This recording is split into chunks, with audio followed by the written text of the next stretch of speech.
Welcome back. Pakistan और भारत के टाकरे के साथ विक्रांत गुप्ता और हामिद मीर दोबारा आपकी खिदमत में हाजिर हैं। विक्रांत साहब दिल्ली में हैं और मैं यहाँ इस्लामाबाद में हूँ।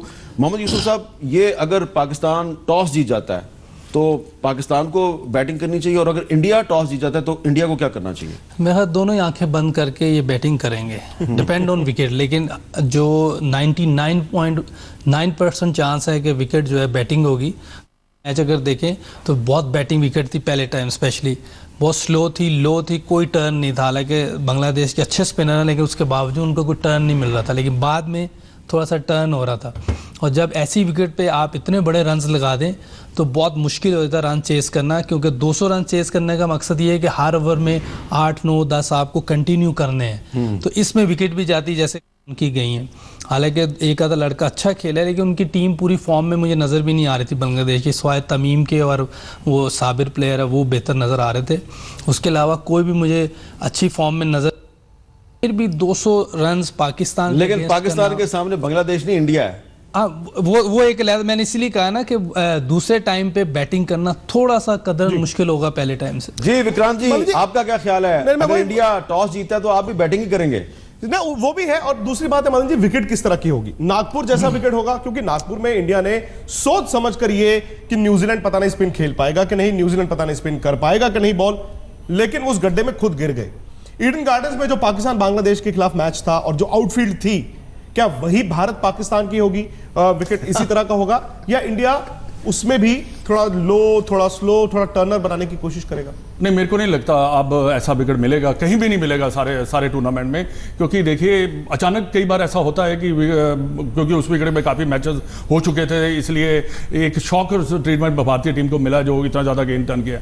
पर कैलकाटा में अगर मेरे से पूछे तो मैं समझता हूँ कि जो विकेट है बहुत अच्छा होगा, क्योंकि एक तो है कि वहाँ एक जो प्रेजिडेंट है हमारे सौरभ जी हैं और वो उनको जो क्रिकेट जानते हैं अभी कैसा विकेट देना चाहिए 2020 में। तो ये जो मुकाबला है सुपर हिट मुकाबला होगा। और सबसे बेटर क्या हुआ है पाकिस्तान के लिए कि पाकिस्तान की बैटिंग लाइनअप ने रन बनाए हैं जो कि वो थोड़े से उनकी शॉर्टेज से ही उनकी। पर भारत के ऊपर जो प्रेशर है किस चीज का है? वो प्रेशर इस चीज का है कि हमने ये मैच जीतना ही जीतना है, क्योंकि देखिए वर्ल्ड कप में बने रहने के लिए। पाकिस्तान को वो नहीं है कि वो नहीं है, क्योंकि पाकिस्तान आगे चला गया एक मैच, तो ये प्रेशर थोड़ा सा बना रहेगा। और जो इंडिया है, इंडिया को बैटिंग अगर बैटिंग यूसुफ बैटिंग कर रहे हैं कि ये बिल्कुल सही है कि आप ऐसी विकेट जहां अच्छी होती है आप आंख बंद करके अगर आप बैटिंग कर लेते हैं तो प्रेशर दूसरी टीम के ऊपर आ जाता है, क्योंकि ये डिपेंड करता है कि आप रन कितने बनाते हैं। पर ये मैच जो मैं समझता हूं कि भारत के लिए इससे ज्यादा इंपॉर्टेंट मैच नहीं है वर्ल्ड कप। नहीं, कई बार होता है ना वो सिकंदर भाई की comet the art comet the man, जब जरूरत पड़ती है वहां तक पहुंच जाती है तो फिर हो सकता है कि हमारी टीम में से भी लीडर कोई खड़ा हो। लेकिन आप, मुझे पता है कि मिठाई के बड़े शौकीन हैं, मैं भी हूं, मदन जी भी हैं, अजहर भाई थोड़ा कम खाते हैं। आप मैच वाले दिन तो जरूर लेकर आएंगे मिठाई। अब वो मिठाई किसे खाने का मौका मिलेगा? देखिए मिठाई तो उसका कोई इशू ही नहीं है, मगर जो बात हकीकत है वो मैं थोड़ा सा बयान कर देता हूँ कि वो ये है कि देखिए सबने कह दिया प्रेशर भारत की तरफ है, बिल्कुल है, सब कुछ है, मगर अगर करंट फॉर्म देखते हुए आएँ तो मुझे भारत फिर भी वो टीम नज़र आती है जो इस प्रेशर से निकल सकती है, इसलिए कि उनके सारे खिलाड़ी शुरू से रन्स करते हुए आ रहे हैं। तो थोड़ा सा मुझे लगता है कि एज उनके पर तरफ रहेगा। प्रेशर ज़रूर है कि हर हाल में उन्होंने ये मैच जीतना है वरना वो रेस से आउट हो जाएंगे, मगर भारत की टीम में वो कैपेसिटी है because of the current form. Pakistan ने अब जाके फॉर्म पकड़ी है, मगर वो शुरू से करते हुए आ रहे हैं, तो थोड़ा सा एज होगा भारत को कि अगर दोबारा अगर थोड़ा सा भी 4-5 ओवर के बाद आपको पता चल जाएगा कि भारत किस तरह खेल रहा है। तो ये बड़ा इंपॉर्टेंट मैच है भारत के लिए और मैं समझता हूं कि वो कम बैक कर सकते हैं बहुत स्ट्रांगली। और अजहर भाई, इस तरह के मैचों में आप तो खेले हैं और अच्छा, लेकिन मैं अजहरुद्दीन साहब से मैं एक सवाल जरा मुख्तलिफ सा पूछना चाह रहा हूं। जी पूछिए जी। अजहर साहब से अगर मैं एक सवाल कर लूं, मैं जरा सवाल ये करना चाह रहा हूं अजहरुद्दीन साहब कि आपने बड़ी क्रिकेट खेली है, यहाँ पे हमारे साथ जो गेस्ट है उन्होंने भी बड़ी क्रिकेट खेली है। ये जो अभी इंडिया और पाकिस्तान का जो क्रिकेट मैच होने वाला है उससे पहले हम गुफ्तगू कर रहे हैं और दोनों तरफ से सिकंदर बख्श साहब कह रहे हैं कि इंडिया जो है वो बिल्कुल उसके पास चांस है, उसके प्लेयर्स स्कोर करते आ रहे हैं, और जो यूसुफ साहब हैं वो कह रहे हैं कि जी पाकिस्तान क्योंकि पहला मैच जीत गया तो उसका पलड़ा भारी है जो भी मैच जीतता है। लेकिन हमने ये देखा है कि इससे पहले जब पाकिस्तानी टीम हार रही थी तो पाकिस्तान में बहुत क्रिटिसिज्म हो रहा था हमारे प्लेयर्स पे, और जैसे ही इंडिया एक मैच हारा न्यूजीलैंड से, तो इंडिया में आपके क्रिकेटर्स पर बहुत ज्यादा क्रिटिसिज्म हो रहा है। ये जो क्रिटिसिज्म है, ये जब एक खास हद से आगे चला जाता है और गाली गलौज शुरू हो जाती है, लान तान शुरू हो जाती है, आपके ख्याल में हमें अपनी मैसेज को, क्रिकेट फैंस को एजुकेट करने की जरूरत नहीं है कि भाई ये खेल का मैदान है, इसको खेल के तौर पे लीजिए, जिंदगी मौत का मसला ना बनाइए। अगर आपकी टीम हार जाती है तो खिलाड़ियों को गालियां ना निकाला करें। हमीद भाई, इससे पहले कि अजहर भाई शुरू करें, मैं आपको बता दूं कि इंडिया में वो थोड़ा कम है। वो जब भारत मैच हारा, क्योंकि हारा इस तरह से वन साइडेड, बड़ा यहां पर उस वक्त जरूर रिएक्शंस हुए, लेकिन अगले दिन सुबह लोग भूल गए। और शायद ये जो हामिद भाई का सवाल, उसी के एक एक्सटेंशन। सवाल बिल्कुल सही सवाल है, क्योंकि देखिए हम क्या करते हैं, अगर हमारी टीम अच्छी खेलती है तो हम एकदम सिर पे चढ़ा देते हैं, अब अच्छी नहीं खेलती है तो बिल्कुल एकदम नीचे गिरा देते हैं। मैं समझता हूँ कि जितने भी फैंस हैं और जितने भी लोग हैं उनको कंस्ट्रक्टिव टाइप का क्रिटिसिज्म करना चाहिए, क्योंकि देखिए प्लेयर्स ऊपर नीचे तो परफॉर्मेंस होते रहता है, बट लेकिन जैसा भारत का परफॉर्मेंस जो था इंडियन टीम का परसों जो मैच खेले, तो वो बिल्कुल एकदम थोड़ा सा अच्छा नहीं था, क्योंकि जो हमारा जो फॉर्म चल रहा था उसके बावजूद भी हमारे जो प्लेयर्स 126 रन 127 रन नहीं मार सके। तो इसी वजह से जो पैशंस होते हैं, जो लोग यहाँ पे एक्सपेक्टेशन बहुत ज़्यादा है हमारे प्लेयर्स में से, तो मैं समझता हूँ पाकिस्तान की टीम में भी, दोनों मुल्कों में भी एक्सपेक्टेशन ज़्यादा है। बट लेकिन देखिए मैं फैंस को और जितने भी लोग कहूँगा कि कंस्ट्रक्टिव टाइप का क्रिटिसिज्म करें, ऐसा क्रिटिसिज्म करें कि जो प्लेयर्स को पता चले कि क्या गलती हुई और उसको कैसे सही करें। हमने तो एकदम बिल्कुल गलतियां छोड़ दी थी और उनको बता देते कि प्लेयर्स एडवर्टाइजमेंट कर रहे या ये कर रहे या फलाना कर रहे, ये देखिए ये अच्छा खेले तो इसी वजह से उनको मिल रहा है। तो मैं समझता हूँ कि हम बिल्कुल सोच समझ के क्रिटिसिज्म करना चाहिए। देखिए प्लेयर्स जाते, कोई भी टीम जाती है और कोई भी खिलाड़ी जाता है, हारने के लिए नहीं खेलता है। कपिल भाजी, ये बताइए कि एक मैच हारना, और मुझे आपके चेहरे पर बड़ी निराशा दिख रही है, आप डिसअपॉइंटेड थे जिस तरह भारत हारा, एक मैच हारना क्या ड्रेसिंग रूम बिखर जाता है, या आपको यह ऐसा मौका लगता है कि ऐन वक्त पर शायद भारत की हार इस टीम को किक स्टार्ट भी कर सकती है, ब्लेसिंग इन डिस्गाइज भी हो सकती है? क्या ये ड्रेसिंग रूम कमबैक कर सकता है? नहीं, मैं ये तो नहीं कहूँगा कि बाहर निकला मुश्किल है यहाँ पर, लेकिन वेकअप कॉल है और जितने भी फैन हैं उनको ये समझना चाहिए, इंक्लूडिंग हमें, कि T20 में कोई भी किसी को कंट्रोल नहीं कर पाता।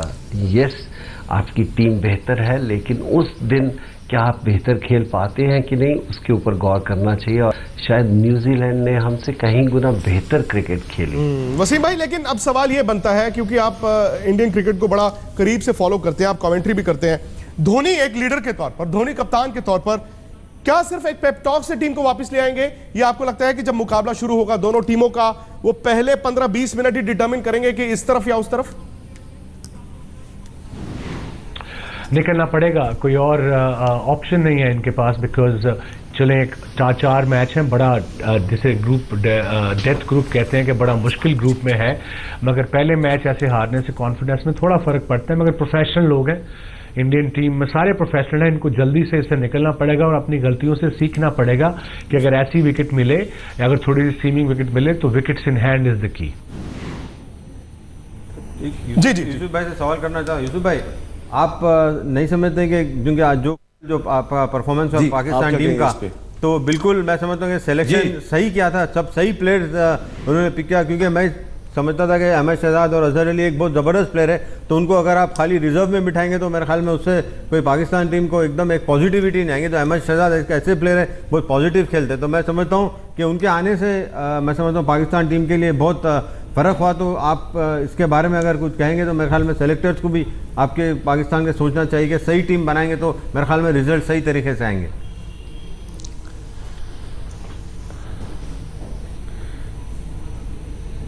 अजहर भाई ने अजहर अली को मिस किया है। नहीं, बिल्कुल बात सही है अजहर भाई की, क्योंकि वो चाह रहे हैं कि प्रॉपर बैट्समैन खेलें। जैसे अहमद शहजाद आया है, उसकी जी हम नाम में, हाँ आपका हम नाम भी है।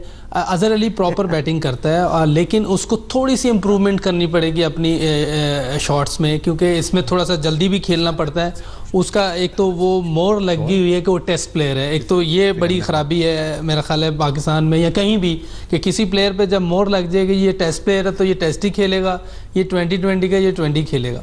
अगर कोई प्लेयर अच्छा है तो वो दोनों फॉर्मेट में, तीनों फॉर्मेट में खेल सकता है। जैसे इंडियंस हैं, न्यूजीलैंड के हैं, साउथ अफ्रीका के, वो तीनों फॉर्मेट में खेल रहे थे क्योंकि अच्छे प्लेयर हैं। तो अगर कोई अच्छा है तो उसको ज़रूर मौका देना चाहिए। जैसे अहमद शहजाद खेला है तो डिफरेंस नज़र आया है कि दोनों ने मेरा ख्याल ये 8वीं या 9वीं मरतबा पर इतनी लंबी पार्टनरशिप की है हफीज़ ने और अहमद शहजाद ने। क्योंकि दोनों ठीक खेले हैं और ऐसी ये विकेटें भी इनको सूट करती हैं। और बड़ी बात कल ये थी कि इन्होंने सिंगल्स भी किए हैं, डॉट ज़्यादा नहीं खेले। ये बहुत प्लस पॉइंट था कल कि ये सिंगल पे भी इन्होंने तवज्जो दी है, वरना ये डॉट्स खेलते हैं या हिट मार देते हैं। अच्छा, आप सिर्फ इंडिया पाकिस्तान के प्लेयर्स को डिस्कस कर रहे हैं। मैं मदन लाल साहब, मैं आपसे ये जानना चाह रहा हूं कि एक और भी मैच हुआ, उसमें बड़ी जबरदस्त परफॉर्मेंस दी क्रिस गेल ने, और क्रिस गेल को हमने देखा कि वो तो अगर 2 रन लेने थे तो 1 रन ले रहे थे, और 1 रन लेना होता था छोड़ देते थे। उनका छिक्के चौकों पर ही सारा इन्हिसार था। तो जो पाकिस्तान और इंडिया का मैच है, आपको लग रहा है कि दोनों तरफ से कोई क्रिस गेल जैसी परफॉर्मेंस भी दे सकता है? कौन है क्रिस गेल? नहीं, देखिए क्रिस गेल की बात तो थोड़ी सी करनी चाहिए, ज़्यादा नहीं, क्योंकि इंडिया पाकिस्तान का मैच हो रहा है। क्योंकि ऐसी इनिंग वो उसने खेली है कि ऐसी इनिंग बहुत कम देखने को मिलती है, और हम सब जानते हैं गेल को कैसे वो बैटिंग करता है। पर एक बात तारीफ करनी पड़ेगी, उन्होंने बिल्कुल विकेट को देखा पहले 1-2 ओवर, फिर उसके बाद उसने अपना जो अटैक करना शुरू किया। पर इंडिया पाकिस्तान में मेरे को नहीं लगता कि ऐसी इनिंग जो कि कोई आएगा और इतनी बड़ी इनिंग खेल जाएगा जैसे क्रिस गेल ने खेली है। पर पाकिस्तान का मेरे को ये जो हम बॉलिंग की बात करते हैं, मैं सिकंदर बख्श से भी मेरा ये सवाल है, क्या वही आपकी बॉलिंग अच्छी है, इसमें कोई दो राय नहीं है, पर क्या वही बॉलिंग जो है कैलकाटा के ट्रैक के ऊपर जहां विकेट बहुत सीधा है, क्या इतनी ज्यादा नहीं करेगा गेंद? जहां गेंद सीम नहीं करेगा, जहां ज्यादा नहीं सीम करने वाला और सीधा रहने वाला है, क्या इतनी ज्यादा इफेक्टिव हो सकती है? ये देखने वाली ये एडवांटेज जो है ये भारत को हो सकता है। आपने पिछली बार शार्जील खान का नाम लिखवाया था, आप एक नाम लिखवाइए मुझे और एक नाम मैं आपको प्लीज प्लीज। कौन होगा आप बताइए पाकिस्तान का छुपा रुस्तम, और एक नाम मैं, क्योंकि नाम लिखना बड़ा जरूरी है। मैच के बाद मिलेंगे जब हम, तो नाम तो होना चाहिए ना। आप बताइए एक नाम।